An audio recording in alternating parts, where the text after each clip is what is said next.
foi um final de semana muito intenso.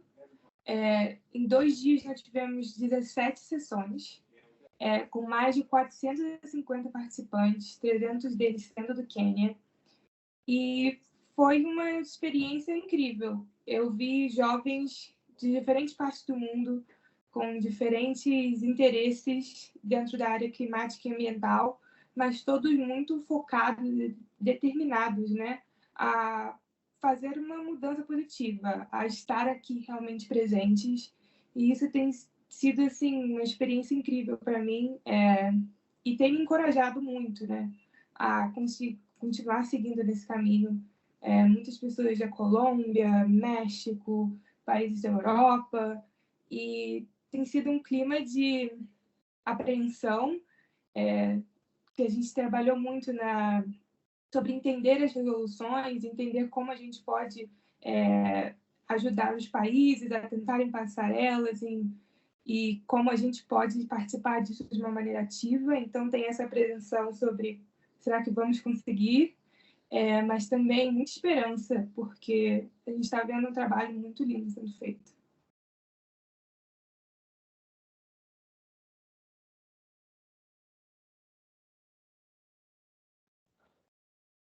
Sim, temos algumas que têm atraído muita atenção e eu também tenho visto uma mobilização muito grande. Tem uma que foi apresentada pelo Sri Lanka, que é sobre justiça climática. E tem sido um pouco complexa, porque é um termo que não tem uma definição concreta, então muitos países não estão aceitando a resolução, mas para a gente da juventude, isso é uma coisa muito importante, a justiça climática, entender como populações indígenas, negras, mulheres, crianças são desproporcionalmente afetadas pela mudança climática. Então, essa é uma que a gente tem colocado muitos esforços. Hoje mesmo a gente se reuniu com a delegação da Sri Lanka para conseguir entender melhor como continuar trabalhando nisso. E uma outra resolução também que a gente não sabe qual vai ser o futuro dela ainda, foi feita pela Bolívia, e ela tenta dar direitos legais à natureza, à mãe natureza. É uma resolução muito bonita, que chamou a atenção de todo mundo, mas a gente também vê ela como muito desafiadora para o âmbito internacional. Essa a gente ainda nem começou as negociações, alguns países não estão de acordo com ela, mas essas duas eu sinto que são as que são mais desafiadoras e são as que os jovens estão mais motivados e interessados a participar.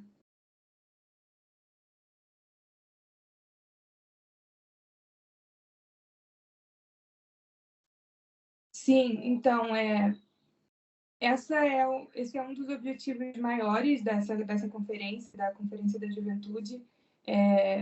A equidade intergeracional é muito importante para a gente, que pessoas de diferentes gerações, de diferentes lugares do mundo, possam fazer parte de lugares de decisão de um âmbito tão importante global.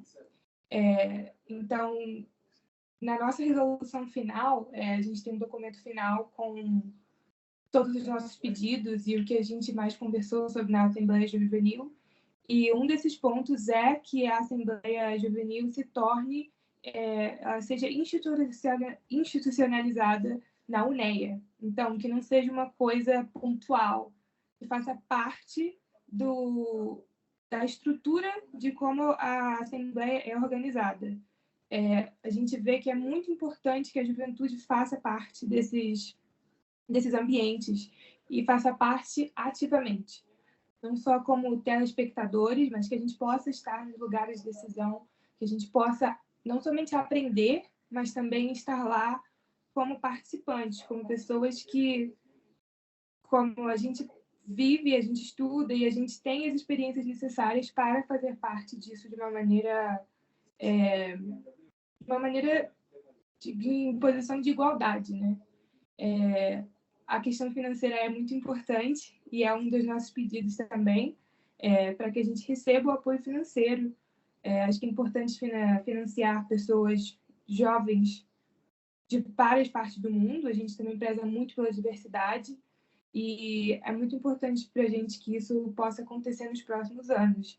Esse ano já tem sido incrível, muita diversidade de culturas, de nacionalidades, etnias, mas a gente ainda almeja mais e a gente quer que as pessoas de diferentes gerações, juventude, temos crianças aqui, que tem sido uma experiência muito legal, de 8, 10, 12 anos, que a gente quer que todo mundo possa fazer parte desses lugares.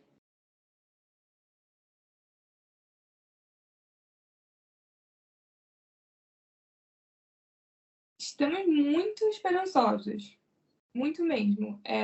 A presidente da UNEA é a Leila Benali, do Marrocos, e ela tem sido muito aberta com a gente, sempre participando de discussões e esperando e ouvindo a gente mesmo. Então a gente tem sentido a gente tem se sentido acolhidos, tanto pelos países, pelas delegações. A gente sente muito esse sentimento de que é um desejo de todos os envolvidos que a juventude possa fazer parte e que, se não todas, mas alguns dos nossos pedidos possam fazer parte dessa resolução final.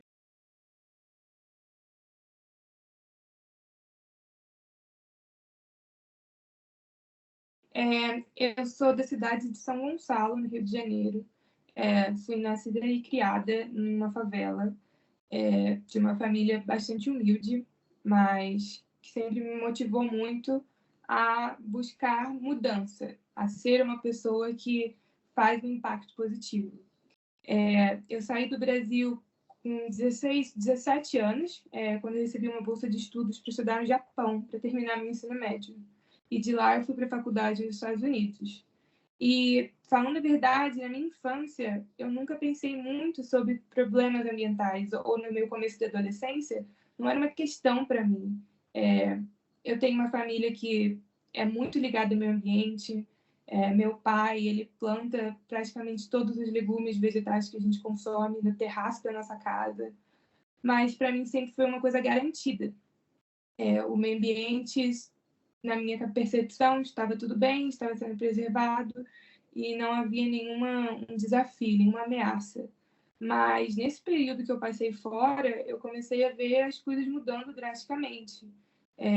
Membros da minha família perdendo casa por causa de deslizamentos,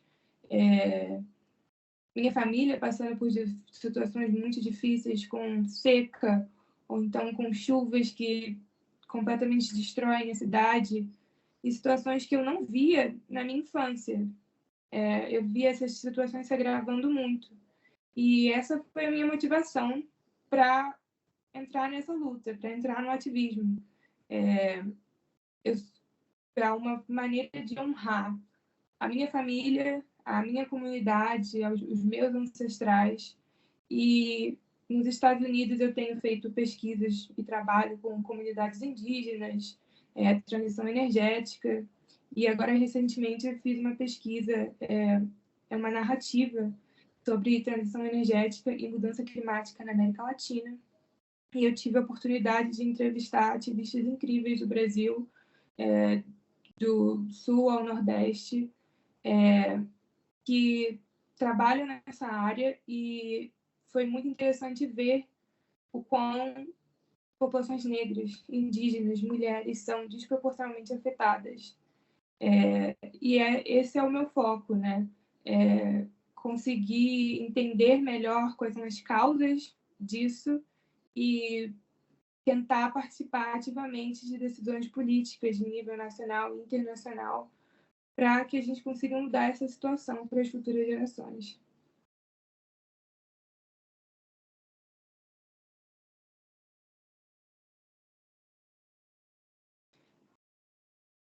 Eu acho que ele está aumentando, mas a gente também tem que se perguntar quais jovens estão fazendo parte desse processo, né?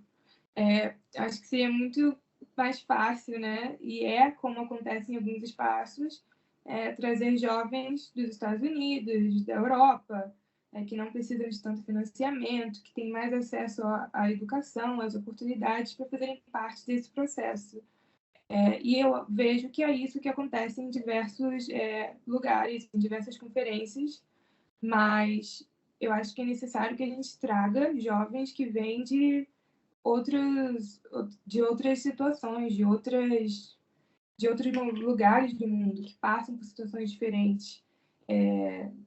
Como eu, uma pessoa que vem de uma periferia, que veio de uma família de baixa classe social. Eu acho que é esse grupo de jovens que a gente precisa começar a trazer mais, porque, querendo ou não, nós somos os que mais afetados pela mudança climática e por problemas ambientais no geral. Então, eu vejo que sim, está aumentando, mas a gente precisa de mais diversidade nisso.